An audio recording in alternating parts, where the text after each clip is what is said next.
Donald Adair was 83 years old when he bought the failing fertilizer plant in 2004, a favor to area farmers so they wouldn't have to drive 20 miles for supplies. He was a lifelong farmer, worked 30 years at a tire factory, raised cattle on 5,000 acres. The town of West loved him. His wife wrote a weekly newspaper column about church socials and grandchildren. 9 years later, on April 17, 2013, at 7:51 p.m., 30 tons of ammonium nitrate stored in wooden bins inside his facility exploded with the force of 10 tons of TNT. 12 volunteer firefighters died trying to save his plant. 3 civilians who lived nearby were killed instantly. The blast created a crater 93 feet wide and 12 feet deep where the building had been. It destroyed a nursing home, flattened 2 schools, obliterated 50 homes. 260 people were injured. The explosion, registered as a 2.1 magnitude earthquake, felt 80 miles away. Was this the price of running a small rural business, or the cost of regulatory failure that let him operate for 28 years, storing explosives next to a middle school? The town of West sits 18 miles north of Waco in central Texas. Population 2,800 at the time of the explosion. Czech immigrants founded it in 1882 when the Missouri-Kansas-Texas Railroad came through. By the 1960s, it was a farming community serving the Blackland Prairie, cotton and corn and cattle operations stretching across McLennan County. The West Fertilizer Company opened in 1962 as a distribution point for agricultural chemicals, anhydrous ammonia for nitrogen, dry fertilizers blended on site, seeds and pesticides, the kind of operation you'd find in 1,000 small towns across the Midwest and South, essential infrastructure for American agriculture. The facility occupied about 6 acres on the north side of town along Reagan Street. The main structure was a simple metal building, 60 feet long, 30 feet wide, housing the seed and fertilizer operations. Wooden bins inside stored fertilizer-grade ammonium nitrate. 2 12,000-gallon tanks outside held anhydrous ammonia under pressure. Rail siding on the east side for deliveries. Trucks came and went during planting season. Farmers stopped by to pick up supplies, discuss yields, check the weather. For 50 years, it was just another business serving a rural economy that ran on corn, cotton, and cattle. Donald Adair didn't start in the fertilizer business. He was born in 1930 in West, part of a farming family that worked the land for generations. He spent 3 decades at General Tire and Rubber Company in Waco, factory work that paid steady, while he built up his farm operation. Adair Farms eventually grew to 5,000 acres of cropland and pasture, wheat and grain, sorghum and hay. He received $874,000 in federal farm subsidies between 1995 and 2011. His son Gary got $1.2 million. They were among the biggest recipients in the area, farming at scale with modern equipment and hired help. In 2004, the previous owners of West Fertilizer were ready to close. The margins on agricultural chemicals had been shrinking. Competition from bigger distributors was cutting into business. For area farmers, losing the local supplier meant driving to Waco or Hillsboro, an extra 40 minutes each way during planting season when time matters. Adair stepped in and bought the facility through his company, Adair Grain, Incorporated. He saw it as a service to the community and a complement to his farming operation. He left day-to-day management to the employees. Ted Upmore Sr. ran the fertilizer side and had been there 50 years. Andrew Quast, Adair's son-in-law, handled the grain business. The facility employed 9 workers total. Adair kept farming, kept his distance from the operations. West Fertilizer Company was regulated by multiple agencies at federal and state levels, a patchwork system that in practice meant almost no oversight at all. The Occupational Safety and Health Administration had authority over workplace safety. OSHA last inspected the plant in 1985, 28 years before the explosion. They cited the facility for improper storage of anhydrous ammonia and fined them $30. Maximum possible fine was $1,000. They also cited respiratory protection violations but imposed no penalty. OSHA considered the plant exempt from their process safety management standard because it qualified as a retail facility under a loophole created by industry lobbying in 1992. The Fertilizer Institute had successfully argued that operations selling more than half their chemicals directly to end users like farmers shouldn't face the same scrutiny as manufacturers. West Fertilizer sold to farmers. No process safety management required. The Environmental Protection Agency regulated hazardous chemicals through the Risk Management Program. In 2006, EPA fined West Fertilizer $2,300 for failing to update its risk management plan, which had been due in 2004. The company had poor employee training records, failed to document hazards, lacked a written maintenance program, EPA said they corrected the deficiencies and filed an updated plan in 2011. That plan stated the facility's worst-case scenario was a 10-minute release of ammonia gas from one storage tank. It mentioned no fire risk. It said nothing about ammonium nitrate being stored on site, even though records show the plant had been storing it. The Texas Department of State Health Services required facilities to report quantities of ammonium nitrate. West Fertilizer filed a disclosure on February 26, 2013, less than 2 months before the explosion, stating they had 540,000 pounds of ammonium nitrate on site,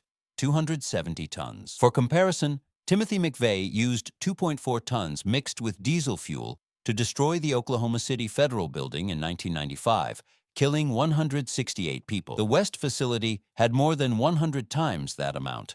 The disclosure also noted 110,000 pounds of liquid anhydrous ammonia stored in tanks. These disclosures were supposed to be shared with local emergency responders. Often they weren't. The Department of Homeland Security required notification when facilities stored more than 1 ton of ammonium nitrate, or 400 pounds if mixed with combustible material. A week after the explosion, Homeland Security Secretary Janet Napolitano told Senate investigators that West Fertilizer did not appear to have disclosed its ammonium nitrate stock to DHS, a violation of federal law. The Pipeline and Hazardous Materials Safety Administration fined the company $10,000 in 2012 for safety violations, including planning to transport anhydrous ammonia without adequate security and failing to properly label ammonia tanks. The company paid a reduced fine of $5,250 after agreeing to take corrective action. What this created was a regulatory void. OSHA didn't inspect because of the retail exemption. EPA got a risk management plan that didn't mention the most dangerous chemical on site. DHS wasn't notified at all. The Texas Commission on Environmental Quality handled permits for the ammonia tanks and dry fertilizer storage, but had no authority over safety procedures.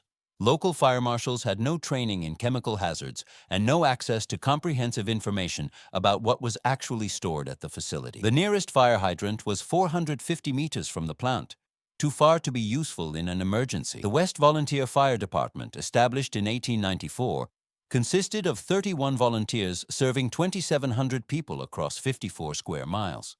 They responded to structure fires, vehicle accidents, medical emergencies with donated time and aging equipment. The location of the plant created additional risks that went unaddressed for decades. When West Fertilizer Company opened in 1962, it was on the outskirts of town with open farmland around it. Over the next 50 years, West grew northward. A nursing home called West Rest Haven was built 200 feet from the plant. A 50-unit apartment complex went up across the street.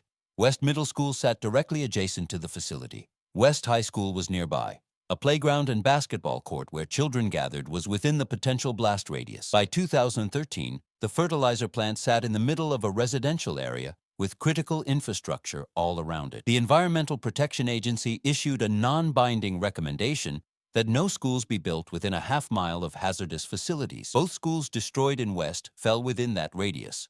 At the time of the 2016 Chemical Safety Board report, there were 40 sites in Texas storing large amounts of fertilizer-grade ammonium nitrate. At least 33 were within a half-mile of homes, schools, hospitals, or nursing homes. Some were closer than the schools in West. This wasn't unique to Texas.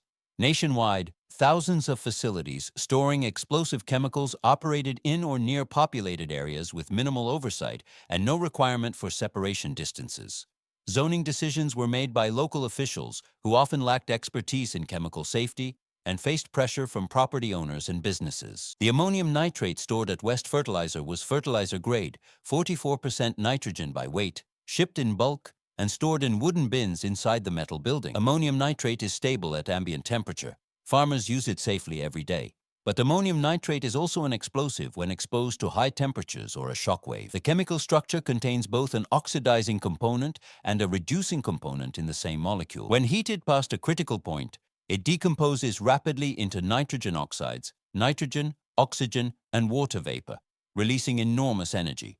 If carbon is present, even 0.2%, the oxygen oxidizes the carbon to carbon dioxide, and the explosive potential multiplies. The bins storing the ammonium nitrate at West Fertilizer were made of wood. Wood is carbon. Notable ammonium nitrate explosions marked the 20th century as industrial disasters of unprecedented scale. In 1921, 4,100 tons exploded in Opau, Germany, killing 561 people. In 1947, 2,100 tons exploded on a cargo ship in Texas City, Texas, killing nearly 600 people, destroying the entire Texas City Volunteer Fire Department, and registering on a seismograph in Denver. In 2001, 3,000 tons exploded in Toulouse, France, killing 29. In 2015, 1,300 tons exploded in Tianjin, China, killing 173. Every single one of these disasters began with an uncontrolled fire. Ammonium nitrate doesn't spontaneously detonate. It requires heat. Fire safety measures like non-combustible storage, automatic sprinklers, fire barriers, and separation distances can prevent these explosions entirely. The technology existed. The knowledge existed. West Fertilizer had none of it. On the evening of April 17, 2013, the weather in central Texas was typical for spring. Temperature around 80 degrees, low humidity, scattered clouds, winds from the south-southeast at 20 miles per hour. The workday at West Fertilizer ended around 5:30. The 9 employees left for the day. The facility was empty. At approximately 7:29 p.m., residents began calling 911 to report smoke coming from the plant. A police officer from the West Police Department arrived first, just after 7:30 p.m. He immediately recognized the severity. Heavy smoke was pouring from the seed and fertilizer building. Flames were visible through windows and breaching the roof. Understanding the hazards at the facility, he began evacuating people from the nearby playground and basketball court, then started diverting traffic away from the area. The West Volunteer Fire Department was dispatched at 7:34 p.m. 4 apparatus responded within minutes. Engine 1 with a 750-gallon water tank, crewed by 2 firefighters. Engine 2 with a 1,000-gallon tank, a captain driving, and 1 firefighter. A tanker with 2,500 gallons, a brush truck. The firefighters who responded that evening were volunteers. They included men who had served the community for decades and young recruits completing training. They were farmers, mechanics, small business owners, a city secretary. They left dinner tables and family gatherings and drove to the plant, knowing it stored dangerous chemicals, but not knowing exactly what or how much or where. Robbie Payne had been a volunteer firefighter in West since 1986, 27 years. He was 51 years old, owned Adderhold Funeral Home in town. When the call came, he dropped what he was doing and headed to the plant. He remembers arriving and seeing a massive fire, flames 60 feet high, the roof collapsing. The scene was chaos. Black smoke poured from every opening in the building. The metal siding was buckling from the heat. Windows had already blown out. Through the openings, he could see the interior was fully involved, flames consuming everything inside. Engine 1 pulled up on the south side of the building. Captain Mariano Saldivar was driving. The crew began pulling hose lines to attack the fire from the rolling door. The plan was standard for a commercial structure fire. Get water on the seat of the fire. Protect exposures. Keep the fire from spreading to adjacent structures. The apartment complex across the street was close enough to be threatened. The nursing home was even closer. If the fire spread, the consequences would multiply. Engine 2 positioned on another side. The tanker staged nearby to supply water since the nearest hydrant was 1,500 feet away. In rural firefighting, water supply is always the critical limitation. The engines carried enough water for initial attack, maybe 5 or 10 minutes of continuous flow. After that, they needed the tanker to shuttle water from distant hydrants or draft from ponds. The West Volunteer Fire Department had trained for this. They knew their territory. They knew where water could be found. But shuttling water takes time. Minutes matter in a working fire. The incident commander established a command post and began coordinating operations. Radio traffic increased as more units arrived. Mutual aid was requested from surrounding departments. Firefighters from Abbott, Mertens, and Navarro County were en route. The call went out for additional tankers. In McLennan County, volunteer departments help each other. When West calls for mutual aid, neighboring towns respond. It's how rural fire service works.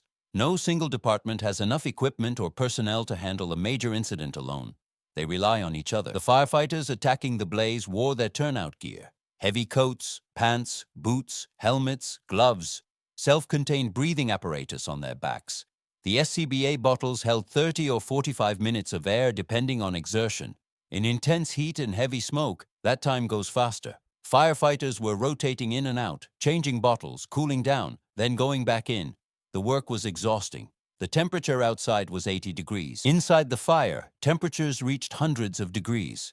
Steam and smoke reduced visibility to near zero. They worked by feel and training. The firefighters fought the blaze for approximately 20 minutes. The heat was intense. Smoke and steam obscured visibility. The roof collapsed inward. The fire spread through the structure. At 7:50 p.m., a dispatcher received a call requesting an evacuation of the West Rest Haven nursing home adjacent to the plant. Staff began moving elderly residents, many bedridden or requiring assistance, out of the building. Volunteer responders arrived to help. The situation was deteriorating rapidly, but still appeared manageable. A structure fire at a commercial facility, mutual aid coming, evacuations proceeding. None of the firefighters knew that approximately 30 to 60 tons of ammonium nitrate were stored inside wooden bins in the burning building, or that the fire had already reached temperatures sufficient to initiate decomposition. At 7:51 p.m., 22 minutes after the first 911 call, the West Fertilizer Company exploded. The force was equivalent to 10 tons of TNT. Some estimates put it higher, 12.5 tons. The blast wave traveled outward at supersonic speed. The pressure differential at the epicenter exceeded 100 bars. The metal building vaporized. The wooden bins disintegrated. A crater 93 feet wide and 12 feet deep opened where the structure had stood. The fireball rose 300 feet and created a mushroom cloud visible for miles. The shock wave flattened everything within a 300-foot radius and damaged structures as far as a half-mile away. 10 volunteer firefighters from West, Abbott, Mertens, and Navarro departments died instantly. 2 civilians responding to assist the evacuation died at the scene. 3 residents of the apartment complex across the street were killed by the blast. The West Rest Haven nursing home was obliterated. The 50-unit apartment building collapsed entirely. West Middle School, sitting adjacent to the plant, was destroyed. West High School sustained heavy damage. Homes within several blocks were flattened or rendered uninhabitable. The West EMS building was destroyed, taking ambulances and equipment with it. More than 500 structures in a 37-block area were damaged or destroyed. Debris was found 2.5 miles away. Windows shattered in Waco, 18 miles south. The explosion registered as a magnitude 2.1 earthquake. Robbie Payne was thrown an unknown distance by the explosion. He remembers being on the south side of the building, then waking up disoriented in a field, maybe 50 yards from where he'd been standing. He was one of the closest to the blast who survived. Eddie Heichel was hit by a railroad tie during the blast and suffered a heart attack in the immediate aftermath. Multiple other firefighters suffered severe injuries, including burns, broken bones, lacerations, internal trauma. Civilians caught in the blast radius were impaled by flying debris, crushed under collapsing structures, burned by secondary fires. The immediate casualty count was overwhelming. 15 dead, more than 260 injured. The victims included Captain Kenneth Lucky Harris, age 52, Jerry Chapman, age 26, Cyrus Reed, age 29, from Abbott Volunteer Fire Department, completing his last night of EMT training when he went to assist. Jimmy Mattes, age 52, owner of Westex Welding, Morris Bridges, age 41, and Cody Bridges, age 29, both from Dallas, volunteer firefighters who responded. Joey Pustajovsky Jr., age 29, West City Secretary and volunteer firefighter. Buck Uptmore, age 44, volunteer firefighter and employee of West Fertilizer for 20 years, son of General Manager Ted Uptmore Sr., who had run the fertilizer operation for 5 decades. Robert Payne, age 31, no relation to Robbie Payne. Judith Monroe, age 65. Mariano Saldivar, age 57. Dorothy House, age 62. Adolf Lander, age 96, nursing home resident who died the day after from injuries. In the hours after the explosion, West transformed into a disaster zone. Emergency responders from across Texas converged on the town. Federal agencies, including FEMA, ATF, and the Chemical Safety Board, deployed investigation teams. The Texas National Guard was called in to secure the perimeter and assist with search and rescue. Michael Irving, the first law enforcement officer on scene before the explosion, described seeing a blown-out apartment complex with walls and roof sheared off, refrigerators and mattresses still visible inside, a mushroom cloud billowing into the night sky, a single severed leg poking out of rubble with the boot still on. The investigation began immediately, but would stretch for years. More than 230 personnel representing over 30 agencies worked the scene. Investigators quickly confirmed that ammonium nitrate was the material that exploded. The crater size, blast pattern, and chemical residue were consistent with a large-scale ammonium nitrate detonation. The sequence was clear. Fire started in the seed and fertilizer building. Heat from the fire raised the temperature of the ammonium nitrate stored in wooden bins. The wood provided fuel and carbon. The ammonium nitrate reached its decomposition temperature and began releasing oxygen. The oxygen combusted the wood. Temperatures spiked. The decomposition accelerated exponentially. When a critical mass of ammonium nitrate reached detonation temperature simultaneously, it exploded. What investigators could not determine was the cause of the initial fire. They ruled out weather, natural causes, the anhydrous ammonia tanks, the ammonium nitrate in a rail car on the siding, and the ammonium nitrate itself as ignition sources. They examined electrical systems, golf carts used at the facility, smoking materials, potential maintenance work. The investigation was exhaustive. Forensic teams from multiple agencies spent weeks sifting through debris, examining burn patterns, analyzing chemical residue, interviewing witnesses. The electrical system was aging. The facility had been built in 1962 and additions made over the years. Some wiring dated back to the original construction. Electrical fires are common causes of structure fires, especially in older commercial buildings. Investigators examined junction boxes, outlets, switches, breaker panels.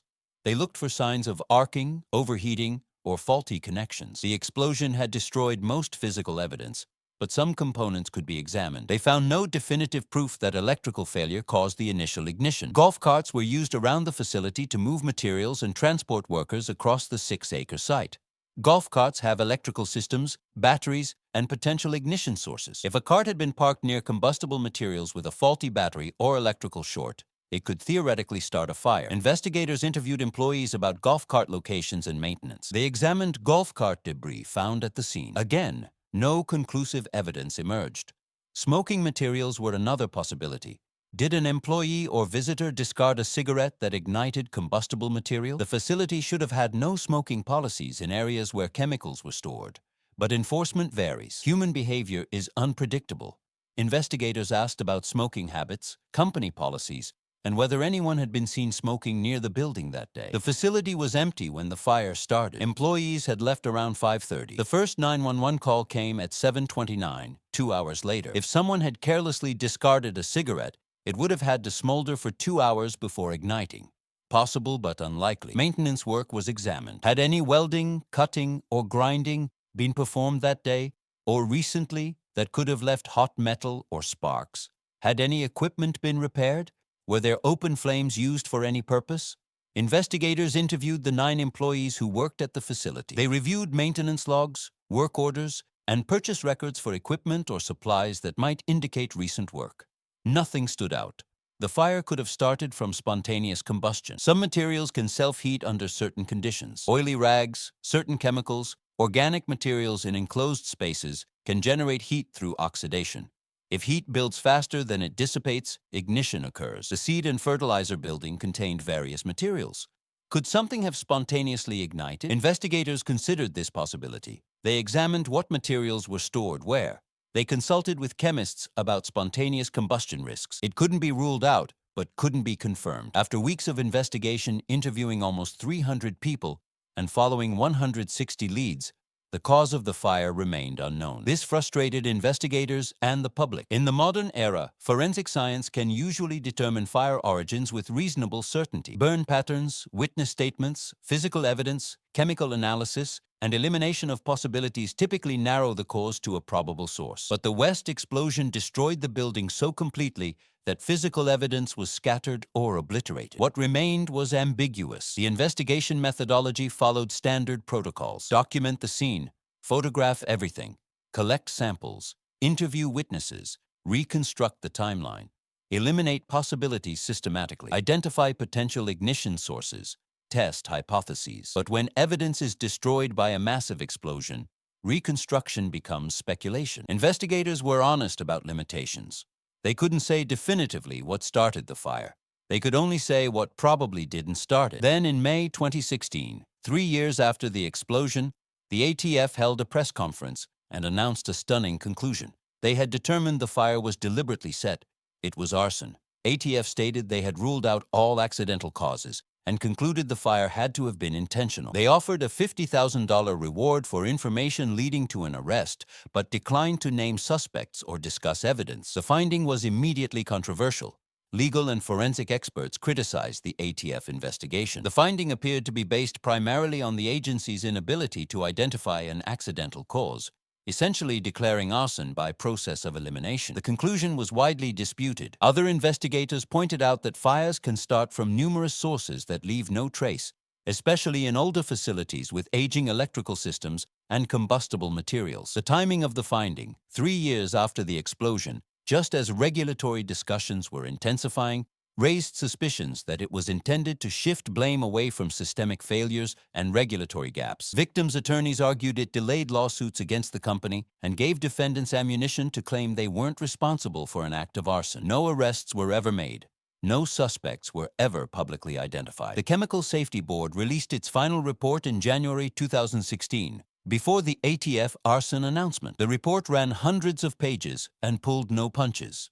It found that West Fertilizer Company officials failed to safely store ammonium nitrate. The facility used combustible wooden storage bins in direct violation of industry best practices and international standards. There were no fire barriers separating the ammonium nitrate from other materials, no automatic sprinkler systems, no fire detection systems, no fire suppression systems. The building itself was metal and wood construction, entirely combustible. The Chemical Safety Board also found that federal, state, and local regulations about handling hazardous materials were inadequate to prevent the disaster. The board issued 19 recommendations. 13 were directed at regulatory agencies. 2 became the focus of intensive advocacy. First, the CSB recommended that EPA add ammonium nitrate to the list of 140 chemicals covered under the Risk Management Program, which would require facilities storing it to submit formal risk management plans, undergo regular inspections, and maintain higher safety standards. Second, the CSB recommended that OSHA mandate non-combustible storage bins and automatic water sprinkler systems for all facilities handling ammonium nitrate. Both recommendations addressed fundamental safety measures that could prevent future explosions. Both encountered massive resistance. The EPA resisted adding ammonium nitrate to the Risk Management Program list. Industry trade groups mobilized opposition. The Fertilizer Institute argued that ammonium nitrate was already subject to existing regulations. The Institute of Makers of Explosives contended that new regulations would be burdensome for small businesses. Major business lobby groups, including the U.S. Chamber of Commerce, joined the fight. The lobbying worked. As of 2026, 13 years after the West explosion, ammonium nitrate is still not on the Risk Management Program list. OSHA also declined to implement the sprinkler and non-combustible storage requirements. The agency considered closing the retail exemption loophole that allowed facilities like West Fertilizer to avoid process safety management standards, but industry pressure prevented action. As of 2021, facilities across America still store ammonium nitrate in wooden sheds without sprinkler systems. The exact conditions that caused the West explosion remain legal nationwide. Catherine Lemos, chair of the Chemical Safety Board, stated in 2021 that the same regulatory gaps that existed in 2013 for ammonium nitrate still exist today. In Texas, the state legislature passed House Bill 942 in 2015, 2 years after the explosion. The bill regulated storage and inspection of ammonium nitrate and granted authority to the Texas Commission on Environmental Quality and local fire marshals to enforce regulation. But the law had limited effect. Then, Texas Attorney General Greg Abbott, who became governor,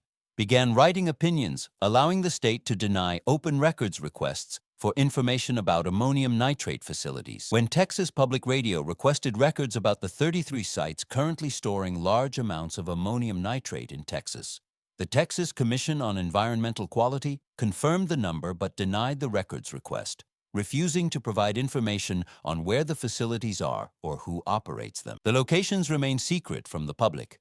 The Obama administration responded to the West explosion with Executive Order 13650 in August 2013, directing federal agencies to improve chemical facility safety and security. EPA began updating regulations. OSHA started reviewing the retail exemption.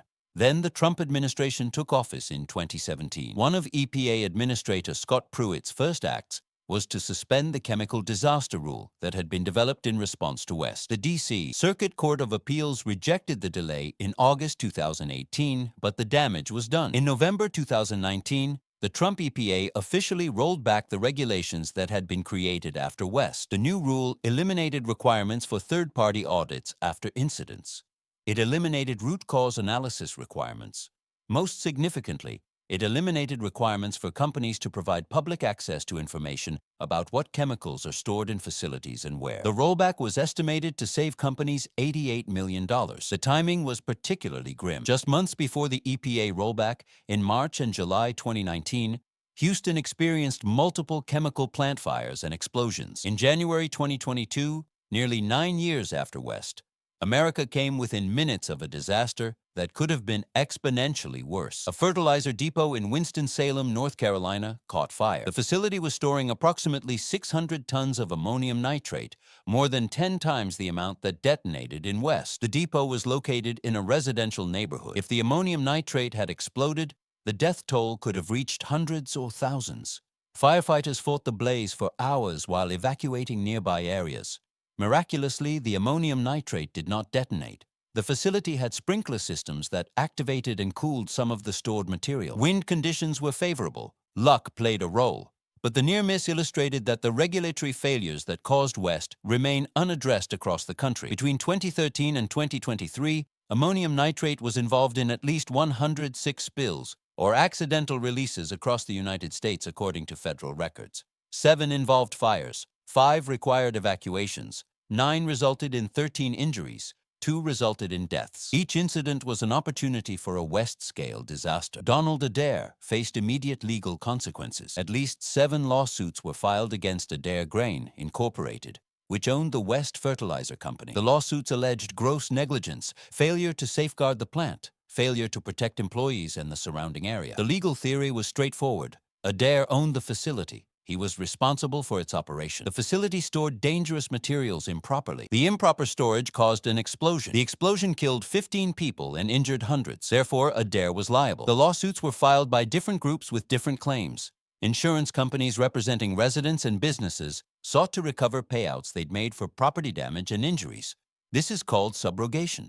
Insurance companies pay claims, then sue the responsible party to recover their losses. Families of victims killed in the explosion filed wrongful death suits seeking compensation for loss of life, pain and suffering, lost income, and funeral expenses. Injured survivors filed personal injury suits for medical expenses, lost wages, pain and suffering, and permanent disabilities.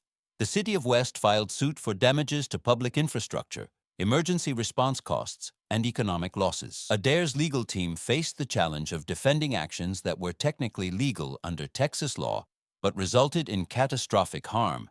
Adair had the permits required by state agencies. He'd filed disclosures with appropriate authorities, albeit sometimes late.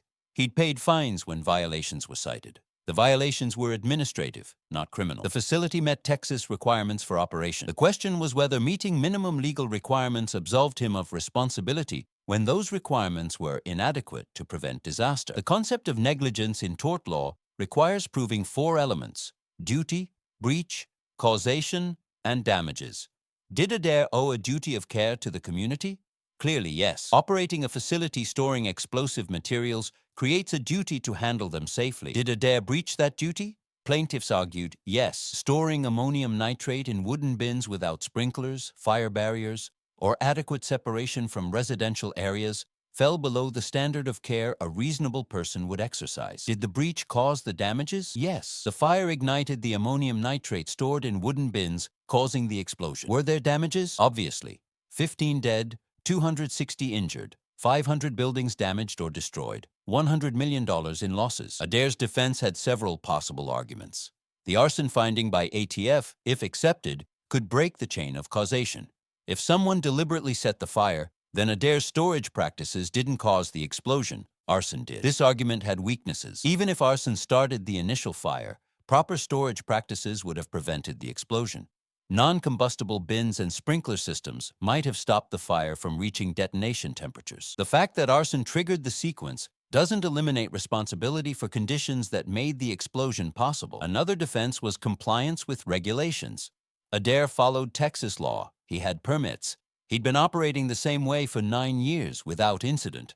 If the state said the operation was legal, how could he be held liable? This argument also had weaknesses. Negligence law recognizes that minimum regulatory compliance isn't necessarily reasonable care. Regulations set floors, not ceilings.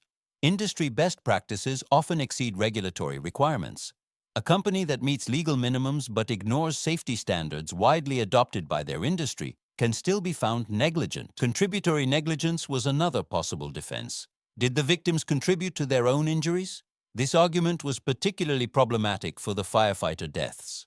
Firefighters died responding to the fire. They chose to fight it. If they'd withdrawn immediately, instead of attempting suppression, they'd have survived. Therefore, their decision to engage in firefighting contributed to their deaths. This argument would be deeply unpopular and legally dubious. Firefighters have a duty to respond to emergencies. Asking them to refrain from firefighting blames victims for doing their jobs. In October 2015, the day before jury selection was scheduled to begin in the first trial, parties reached a partial settlement. The timing was significant. Trials are expensive and risky. Neither side knew what a jury would decide. Adair faced the possibility of massive judgments that would bankrupt his operation and consume his personal assets.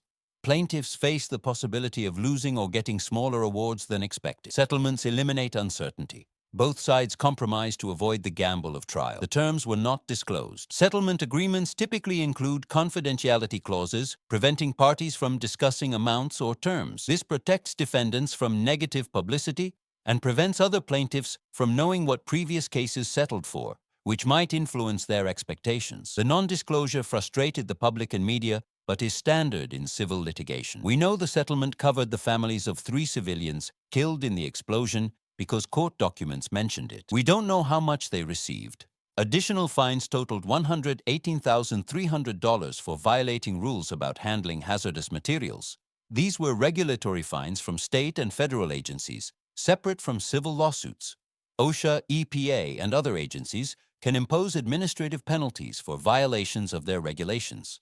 The fines were small compared to the damages, but represented official findings that Adair had violated safety rules. In January 2018, it was reported that the City of West would receive $10.44 million in settlements from defendants in litigation around the plant explosion. The city's lawsuit claimed defendants were negligent in selling or distributing the ammonium nitrate fertilizer, failed to properly warn of dangers, and should never have sold the product to West Fertilizer, given the inadequate storage conditions. This suggested the city had sued not just Adair, but also chemical suppliers and manufacturers who sold ammonium nitrate to the facility. The legal theory was that suppliers knew or should have known the fertilizer was being stored improperly and continued selling it anyway, making them partially responsible for the explosion. The city needed funds for damages not covered by insurance or grants from state and federal agencies. Public infrastructure damage included roads, water lines, sewer systems, electrical systems, public buildings, parks,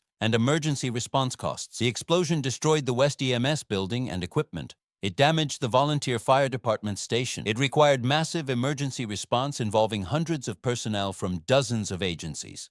Someone had to pay those costs. Federal and state grants helped, but didn't cover everything. The settlement money filled gaps. The insurance situation exposed another gap in Texas law. West Fertilizer Company was covered by only $1 million in liability insurance. Official estimates confirmed this amount did not even begin to cover the cost of damages. The explosion caused at least $100 million in property damage, likely more. Furthermore, Texas law allowed fertilizer storage facilities to operate without any liability insurance at all, even when storing hazardous materials. A company could store enough explosives to level a town and carry zero insurance. Public reaction to Adair was complex and divided along lines of proximity and perspective. In West itself, many residents defended him. They pointed out he had bought the plant to keep it operating as a service to farmers. He was a lifelong resident, 83 years old when the explosion happened. He attended their church. His wife Wanda wrote the chatty newspaper column everyone read. Lynn Pescaya, publisher of the West News, lost 2 houses in the explosion, but made it clear he wasn't personally suing the Adairs. He said he knew they did not knowingly do anything to cause the disaster, and that a majority of people in West felt the same way. Donald Cernusek, a local insurance agent whose home 500 yards from the fertilizer plant was a total loss, was asked if he held Adair responsible. He said hell no. Friends described Adair as a fun-loving guy who jokes around a lot. Adair issued a statement days after the explosion expressing heartfelt sympathy for those affected. He called the sacrifice of first responders who died something he would never get over. He noted that one of his employees, Buck Uptmore, had been killed responding to the fire as a volunteer firefighter. But outside West, the response was harsher. Randall Roberts, a Tyler attorney representing 3 people injured in the explosion, acknowledged the Adairs were probably very nice people, but so were the people they harmed. Progressive activists argued that Adair should face criminal charges similar to those the Boston Marathon bombers faced. They pointed out that almost everyone in America knew the names of the Tsarnaev brothers, but few could identify Donald Adair, even though his facility killed 15 people compared to the bombers' 3. Timothy McVeigh was executed for using ammonium nitrate as a weapon. What responsibility existed for someone who stored 100 times as much next to a middle school without basic safety measures? The regulatory structure made answering that question difficult. Adair had complied with Texas law. He had the permits required by state agencies. He filed the disclosures required by the Texas Department of State Health Services. Eventually, he paid the fines when agencies cited violations. The violations were minor, the fines trivial. OSHA fined him $30 in 1985. EPA fined him $2,300 in 2006. The Pipeline and Hazardous Materials Safety Administration fined him $10,000 in 2012. Reduced to $5,250 after corrective action. These were the costs of doing business, not deterrence. The system allowed him to operate storing massive quantities of explosives without sprinklers, without fire barriers, without non-combustible storage, without trained staff in hazardous materials response, without informing Homeland Security, without comprehensive emergency plans shared with local responders. Ted Uptmore Sr. had managed the fertilizer operations for 50 years. He was in his 70s when the explosion happened. His son Buck, age 44, worked at the facility for 20 years and died in the explosion as a volunteer firefighter trying to save the building where he worked. The Uptmore family represented 3 generations of agricultural chemical distribution in West. Ted had started at the plant in the early 1960s when it first opened. He'd seen the industry change over the decades. In the 1960s and 1970s, fertilizer distribution was a growth business. American agriculture was modernizing. Farmers were adopting new seed varieties, mechanization, and chemical inputs that dramatically increased yields. The Green Revolution was transforming farming from subsistence to commercial enterprise. Small-town distributors like West Fertilizer were the crucial link connecting chemical manufacturers to farmers. They bought bulk products from major producers and sold them in quantities farmers needed. They provided credit during planting season when farmers were cash poor. They offered advice on application rates and timing. They were part of the community, trusted by farmers who relied on them. By the 2000s, the industry had consolidated. Large agricultural retailers like Wilbur Ellis, Helena Chemical, and CHS bought up small distributors. They had economies of scale, better purchasing power, and modern facilities. Small independent operators struggled to compete. Margins tightened. Many closed or sold out. The previous owners of West Fertilizer had faced this pressure. When they decided to close in 2004, it was part of a broader trend of rural agricultural businesses disappearing. Ted Uptmore understood the business. He knew ammonium nitrate. He'd handled it for decades. Farmers used it every spring. It was standard inventory, no different from seed or diesel fuel in his mind. The regulations had changed over the years. After Oklahoma City in 1995, there was talk of stricter controls. The Department of Homeland Security started requiring notifications. But in practice, small distributors like West Fertilizer operated much the same way they always have. Ted wasn't a chemist or a safety engineer. He was a businessman serving farmers. The wooden bins had been there since the beginning. They worked. Nobody had ever suggested they were dangerous. Industry standards for safe storage were well established by 2013. Non-combustible bins, sprinkler systems, fire detection, and separation from ignition sources had been recommended by safety experts for decades. After the 1947 Texas City disaster, which killed nearly 600 people, the industry knew what was required. After the 2001 Toulouse explosion in France, European regulations tightened significantly. The knowledge was available, but knowledge and implementation are different things. Large manufacturers and distributors invested in modern safety systems because regulations required it and because insurance companies demanded it. Small rural distributors often didn't face the same pressure. They weren't manufacturing anything. They were just storing and selling. The retail exemption reinforced the idea that they were fundamentally different from chemical plants, even though they handled the same materials. The retail exemption created an information gap. Because West Fertilizer was exempt from OSHA process safety management requirements, the company wasn't required to have process hazard analyses, operating procedures, training programs, or mechanical integrity programs. They weren't required to investigate incidents or maintain emergency action plans to modern standards. The exemption assumed that small retail facilities selling to farmers posed lower risks than manufacturers, an assumption contradicted by the fact that the material itself, ammonium nitrate, presents identical hazards regardless of whether it's being manufactured or just distributed. The zoning failures compounded the regulatory failures. When West Fertilizer Company opened in 1962, it was outside town. Over 50 years, residential development surrounded it. A nursing home was built 200 feet away, an apartment complex across the street, schools next door. Who approved those developments? Local planning boards made decisions based on property rights, economic development, and immediate needs. They lacked expertise in chemical safety and had no authority to restrict development around existing industrial facilities. Texas is a property rights state where government restrictions on land use face cultural and political resistance. The firefighter deaths raised profound questions about emergency response to chemical hazards. The West Volunteer Fire Department and mutual aid departments that responded did so with courage and dedication. They also did so with incomplete information about what they were facing. The 2011 Risk Management Plan filed with EPA stated the worst-case scenario was a 10-minute ammonia release from a tank. It said nothing about ammonium nitrate. Even the 2013 disclosure to the Texas Department of State Health Services, filed less than 2 months before the explosion, may not have been shared with the West Volunteer Fire Department. Firefighters arrived at a structure fire at a facility they knew stored agricultural chemicals. They didn't know they were standing next to 30 tons of high explosive. Could better information have changed the outcome? If the West Volunteer Fire Department had known the building contained that much ammonium nitrate stored in wooden bins, would they have fought the fire differently? Standard protocols for ammonium nitrate fires call for immediate large-scale evacuation, defensive operations only, and consultation with hazardous materials experts. The guidance is clear that once ammonium nitrate is involved in fire, the risk of explosion is high, and first responders should withdraw to a safe distance. The nearest fire hydrant was 1,500 feet away. Water supply was limited. The fire was already well developed when firefighters arrived.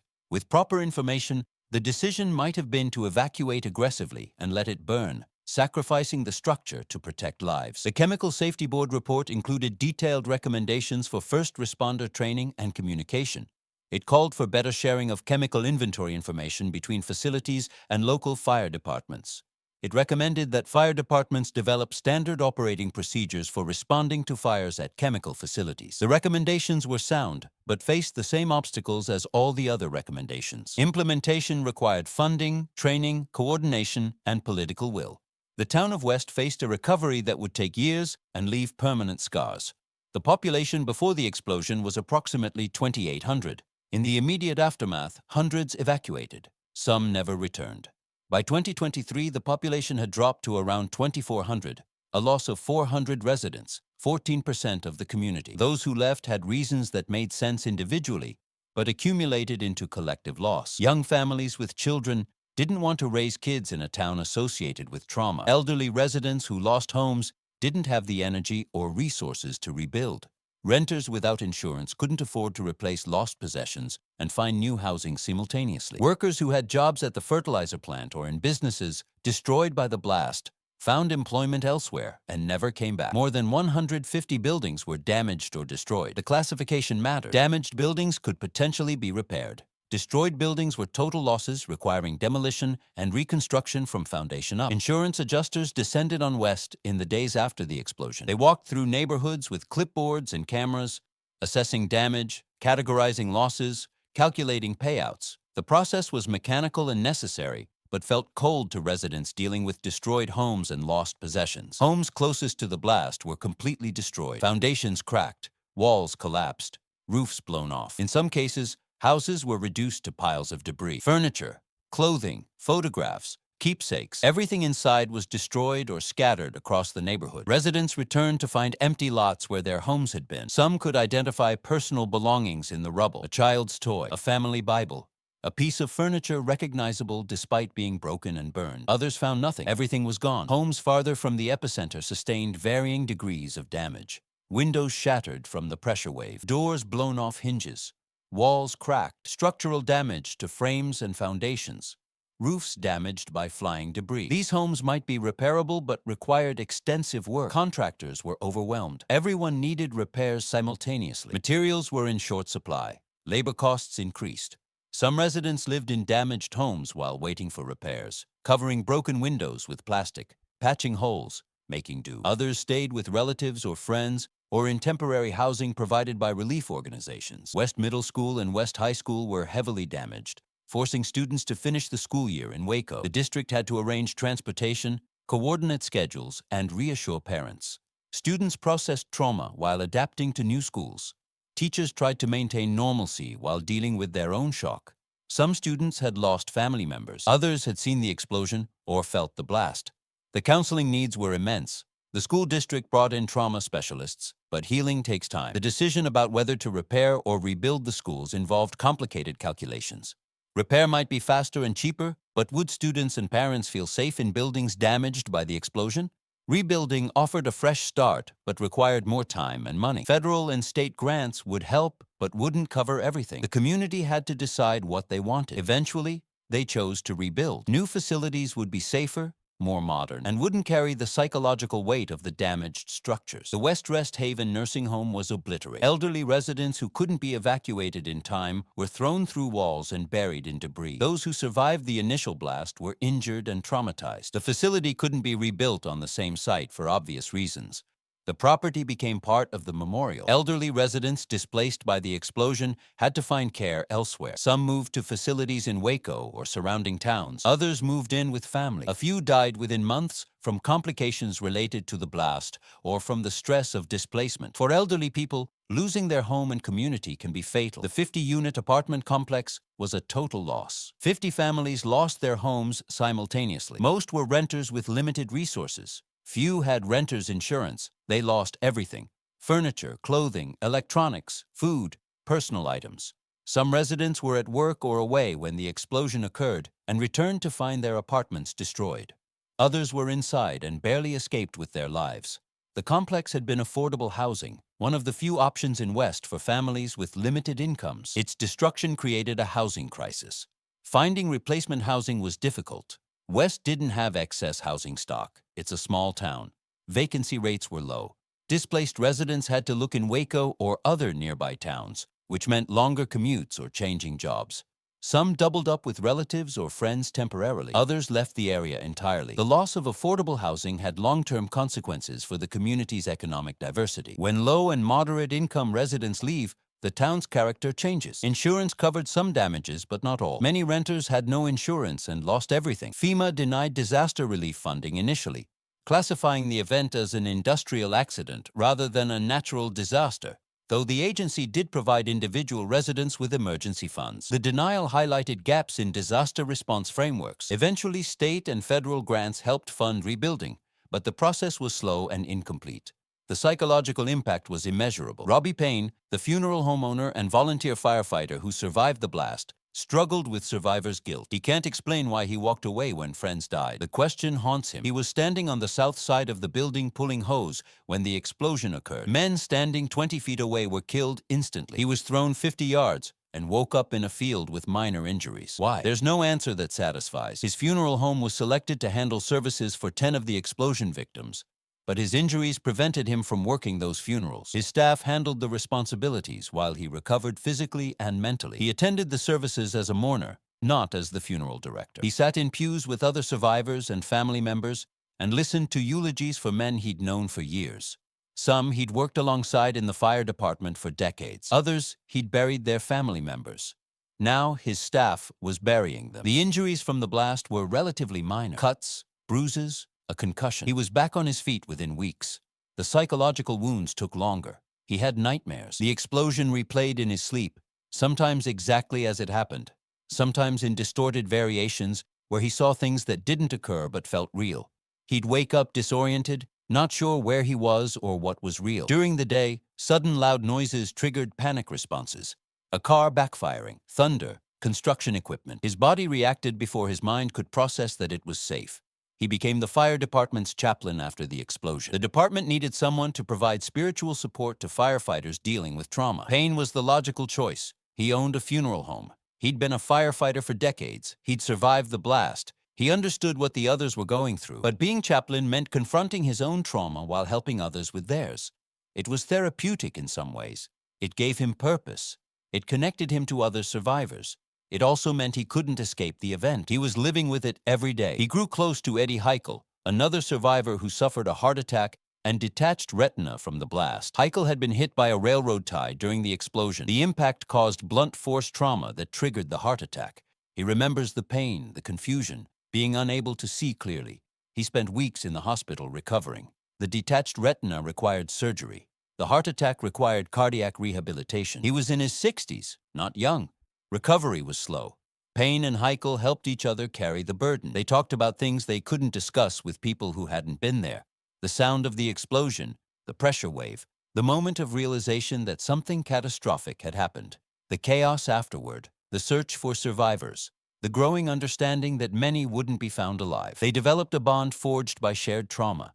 They checked on each other regularly. They attended memorial events together. They reminded each other that surviving wasn't something to feel guilty about, even though guilt was inescapable. For 10 years after the explosion, Payne couldn't bring himself to stop at the site. He drove past it every day on his way to work, but refused to get out of the car and look at the empty field where friends died. The route from his home to the funeral home took him directly past the location. Every day, twice a day, sometimes more. He'd glance at it from the road, see the construction as the memorial was being built, watch the progress. But he couldn't walk on that ground. Not yet. The memories were too immediate, the loss too fresh. In 2023, for the 10th anniversary, he finally walked the ground. The memorial was complete by then. The reflecting pool, the stone markers, the eternal flame. A ceremony was planned. Families would gather. The community would remember. Payne decided it was time. He parked his car and walked across the grass to where the building had stood. He looked at the markers with the names of men he'd known. He stood where Engine 1 had been positioned. He tried to reconstruct the scene in his mind. Where exactly had he been standing? Which direction had the blast thrown him? The land was peaceful now. No machinery, no chemical smells, no emergency equipment, just grass and stone and water. It felt wrong somehow that it could be so peaceful, that life could continue, that the memorial was beautiful and serene when the event it commemorated was violent and chaotic and terrifying. But that's what memorials do. They transform trauma into remembrance. They give survivors a place to process grief. They ensure the dead aren't forgotten. Joyce Lambert was at home when the explosion occurred. The blast threw her across a room, broke bones, caused internal injuries. She joined a class action lawsuit against the chemical companies that supplied ammonium nitrate to West Fertilizer and against Adair Grain Company. She received a monetary settlement for her injuries. The settlements provided financial compensation but couldn't undo the trauma. The memorial process became part of healing. In 2019, 6 years after the explosion, the City of West dedicated the Fallen Heroes Memorial. The memorial occupies the site where the fertilizer plant stood, transformed from industrial grounds into a memorial park. The transformation was deliberate and symbolic. A place associated with death and destruction became a place of remembrance and peace. A vertical stone wall narrates the event and its aftermath. The wall contains text explaining what happened on April 17, 2013, the emergency response, the explosion, and the casualties. 15 stone markers are arranged in a circle around a reflecting pool and fountain. Each marker is dedicated to one victim with their name, age, and life story. The markers aren't uniform. Each is personalized to reflect the individual it honors. Some include photographs. Others have quotes or personal details that capture who the person was. The circular arrangement is significant. No marker is more prominent than others. All victims are equal in death regardless of their roles in life. An eternal flame flickers on top of the fountain, burning continuously. Eternal flames are common memorial elements, representing memory that never dies and sacrifice that continues to illuminate the present. The memorial serves multiple purposes for different constituencies. For families of victims, it's a place to visit, remember, grieve, and feel connected to lost loved ones. Some visit frequently, especially on birthdays, anniversaries, or the April 17th anniversary. For the community, the memorial is a gathering place for collective remembrance. Annual ceremonies on April 17th bring residents together to honor the dead and reaffirm community bonds. For outsiders, the memorial educates about the explosion and its impact. The dedication ceremony in 2019 was emotional. Hundreds attended. Victim families gathered. Survivors reunited. Speakers included local officials, victim family members, and emergency responders. The tone was somber and respectful. The ceremony acknowledged that 6 years had passed, but grief remained fresh for many. Every truck at the West Volunteer Fire Department carries 4 to 17 of 2013 written on it. The department continues to serve the community with volunteers who know the risks firsthand. Recruitment is harder now. The department persists because small towns need fire departments, and because the alternative is accepting that some calls won't get answered. The schools were rebuilt. West Middle School and West High School reopened in new or renovated facilities. Students who were in school the day of the explosion, who heard the blast and felt the building shake, are adults now. The town's identity is tied to the explosion in ways residents didn't choose but have to accept. West is known for kolaches, Czech heritage, and the fertilizer plant disaster. Inside, life continues. Farms still need fertilizer. Grain still moves through elevators. The railroad still runs north to Dallas and south to Waco. The broader question the West explosion raises is what responsibility exists to prevent foreseeable disasters. The Chemical Safety Board concluded the explosion was preventable with known safety measures. Non-combustible storage bins cost more than wooden bins, but not prohibitively. Sprinkler systems require upfront investment, but less than the cost of one destroyed home. Separation distances between hazardous facilities and schools, hospitals, and residential areas impose constraints on development but prevent catastrophes. The technology and knowledge to prevent ammonium nitrate explosions existed in 2013, just as it existed after Texas City in 1947 and after Toulouse in 2001. Industry arguments against regulation cite costs and burdens on small businesses. The Fertilizer Institute says existing regulations are sufficient. The Chamber of Commerce opposes new mandates. There's an assumption that market forces and liability concerns will drive companies to implement safety measures without government coercion. The West explosion tested that assumption. Donald Adair bought a failing business and operated it the same way his predecessors had. Safety improvements cost money. Regulations didn't require them. Liability insurance was minimal. The market provided no incentive to invest in expensive safety systems for a low-margin distribution business serving farmers. The explosion caused $100 million in damage and 15 deaths. The company had $1 million in insurance. The market failed to price risk accurately. Proponents of stronger regulation argue that chemical safety is a public good requiring government intervention. When a fertilizer plant can explode and destroy schools, nursing homes, and neighborhoods, private business decisions become public concerns. Society doesn't allow restaurants to determine their own hygiene standards or builders to decide if they feel like installing fire exits. We mandate minimum safety standards because individual failures create collective harms. The West explosion killed firefighters who worked for the city, destroyed schools funded by taxpayers, and required millions in public disaster response. The political challenge is that chemical safety regulation cuts across jurisdictions, industries, and ideologies. Federal agencies like EPA and OSHA have authority, but face budget constraints, political pressure, and industry lobbying. State governments in places like Texas prioritize business-friendly policies and resist federal mandates. Local governments lack expertise and resources. Industry groups are well-funded and organized. Safety advocates are diffuse. The result is incremental change, if any.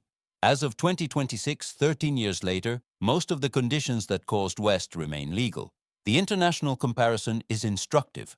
After the Toulouse explosion in France in 2001, Europe implemented strict regulations on ammonium nitrate storage. The European Union requires non-combustible storage, automatic fire suppression systems, separation distances, and regular inspections. Similar regulations exist in other developed countries that experienced ammonium nitrate disasters. The United States, which experienced Texas City in 1947 and West in 2013, has weaker regulations than most peer nations. The difference isn't knowledge or technology, it's political will and regulatory philosophy. The legacy of the West explosion extends beyond the town itself to ongoing risks across America. Texas Public Radio used Google Earth and public records to identify facilities still storing large amounts of ammonium nitrate in wooden sheds without sprinklers. They found CAP's True Value Hardware and Ag Center in Fairfield, Texas, storing between 25 and 70 tons of ammonium nitrate, depending on the season, in a wooden shed with no sprinklers. The facility is 220 feet from a residence,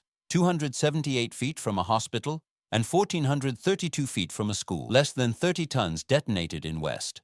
Barry Capps, the owner, told reporters that no one had ever told him he needed a sprinkler system. After hearing about the Chemical Safety Board recommendations, he made plans to install one. The fact that it took a reporter's question 13 years after West to prompt that decision illustrates the regulatory gap. Nationwide, the number of facilities storing ammonium nitrate is unknown because Texas and many other states refused to disclose locations citing security concerns. After the West explosion, Texas Attorney General Greg Abbott issued opinions allowing denial of open records requests for ammonium nitrate facility information. Ken Paxton continued the practice. The public doesn't know what's stored in their communities. First responders often don't know what they're responding to until they arrive. The security argument claims that disclosing locations could help terrorists target facilities. The counter-argument is that terrorists determined to obtain ammonium nitrate can find distribution facilities easily, and that keeping the public ignorant doesn't enhance security. It just prevents informed community decisions and emergency planning. The connection to contemporary issues is clear. America's infrastructure is aging. Chemical facilities built in the 1960s and 1970s still operate with equipment and safety systems from that era. Regulations haven't kept pace with population growth that has surrounded once remote industrial sites with homes and schools. Climate change is increasing the frequency of extreme weather events that can trigger industrial accidents. The East Palestine train derailment in Ohio in 2023 involved hazardous chemicals and forced evacuations, demonstrating that chemical disasters remain an ongoing threat. Each incident renews calls for stronger regulation. Each fades from news cycles without producing significant policy change. The West Fertilizer explosion was the largest chemical disaster in recent U.S. history, measured by fatalities and community impact. It killed 15 people, including 12 emergency responders. It injured 260. It destroyed or damaged more than 500 buildings. It caused at least $100 million in damage. It was entirely preventable with known safety measures, costing a fraction of the damage. 13 years later, the regulatory gaps that allowed it persist. Facilities across America still store explosive chemicals in combustible bins without sprinklers next to schools and neighborhoods. The town of West rebuilt. Homes were repaired or replaced. Schools reopened. The nursing home closed, but elderly care continues in the area. The apartment complex site was cleared and left vacant for years. New construction eventually filled some gaps. The population stabilized around 2,400, lower than before but sustainable. The kolache shops still operate on the main street. The Czech Heritage Festival continues. Life goes on in ways that look normal to outsiders. Residents know better. They know which houses were rebuilt and which families left. They drive past the memorial every day.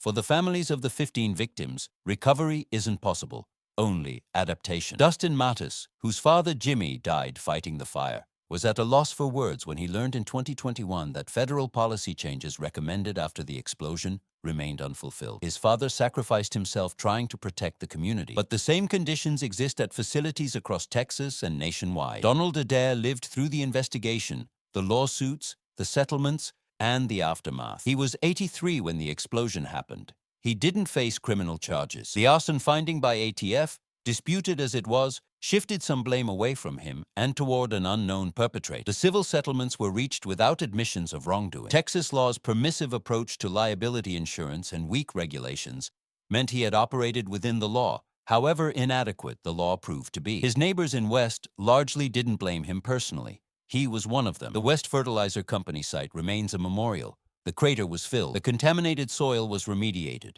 No new industrial facility was built there. The land was transformed into the Memorial Park with the stone markers, the reflecting pool, the eternal flame. Visitors can stand where the building stood, where the firefighters fought the blaze, where the explosion occurred. The fertilizer industry continues operating nationwide with minimal changes post-West. Ammonium nitrate remains essential for agriculture. American farmers use millions of tons annually. The vast majority is handled safely. Incidents are rare, but rarity is measured in probability per facility per year. With hundreds of facilities storing it across the country over decades, the probability of at least one incident approaches certainty. The parallel to other industrial disasters in American history is clear. Triangle Shirtwaist Factory fire killed 146 workers in 1911 and led to workplace safety reforms. Texas City in 1947 killed nearly 600 and produced minimal regulatory response. The pattern is familiar. Disaster occurs. Investigations reveal preventable causes. Recommendations are issued. Some implemented, most ignored. Industry opposes mandates. Regulations are weakened or delayed. Time passes. Memory fades. The next disaster occurs. Breaking the cycle requires acknowledging that chemical safety is a collective responsibility that individual companies cannot be trusted to manage voluntarily. It requires accepting that preventing disasters costs money, but less than disasters themselves. It requires political leadership willing to resist industry lobbying and mandate safety standards. It requires public engagement and awareness that most Americans don't have because they don't know what's stored in their communities. The firefighters who died at West were volunteers. They received no salaries. They trained on evenings and weekends. They responded to calls while neighbors stayed home. When the call came on April 17, 2013, they did what they had trained to do. They fought the fire. They died doing it. The least their sacrifice deserves is ensuring it doesn't happen again. That requires treating chemical safety as seriously as the threat it poses. It requires regulations with teeth, enforcement with resources, transparency with data, and accountability when failures occur. West, Texas, is a town that lost 15 people, 400 residents, its schools, its nursing home, and parts of its identity in 22 minutes on a spring evening. It rebuilt. It endures. The memorial stands. The flame burns. The names are carved in stone. The lesson is still being taught. Whether anyone is listening remains to be seen.